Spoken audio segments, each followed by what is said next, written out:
Sa dugang nga balita, siyam ka stall sa merkado publiko sa Kalinog, Iloilo na sunog. Sa Numancia, Aklan naman, balay kag kagamitan ginhalitan sang kalayo. Si Julius Bilakaol nakatuto. Makita sa sininga video ang kalayo sa likod sa merkado sang Kalinog.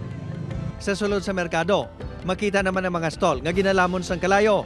Nagluntad ang insidente mga pasado alas 9 kagabi. Siyam ka mga stall sang ulutanon ang ginhalitan sang kalayo. Duha sa mga ini totally damaged. Napalong ang kalayo makaligad sa ginabulubanta masobra 20 minutos.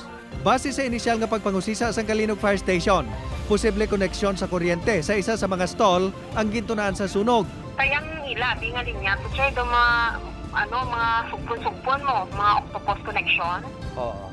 So, siguro may posibilidad nga dito, may nag-short dito sa portion sa isa ka kiosk.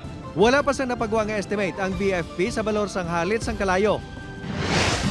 Partially damaged naman ang balay nga ginapanagiahan ni Henaro Alindato matapos masunog sa barangay Badyo Numancia, Aklan mga alas 8 kahapon sang aga. Apang magluwas sa balay, madamo nga kagamitan sini ang ginhalitan sang kalayo. Lakip na ang isa ka motorsiklo, isa ka multicab, kagalingan sang feeds. Wala sang tawo sa balay sa nagluntad na sunog bangod ang tagiya, yara sa isa sini ka balay sa pihak nga barangay. Sa tion sang pagresponder sa mga bombero, binudlayan pa ang mga ini bangod hindi masulod sang fire truck ang lugar. Kuryente man ang ginapatihan nga gintunaan sang sunog, nga tuga sa napabayaan nga gamit nga di kuryente. Based man sa tagiya, maya nabili niya ko nung nakasaksak ang iya radio. Nabigat pa nga daw, January 7 na. Sa karon yara sa 29,000 pesos ang estimated nga damage. Apang ginalauman ngay niya magasaka pa kung makadeclare sa mga kagamitan nga nagkalaguba ang tagiya.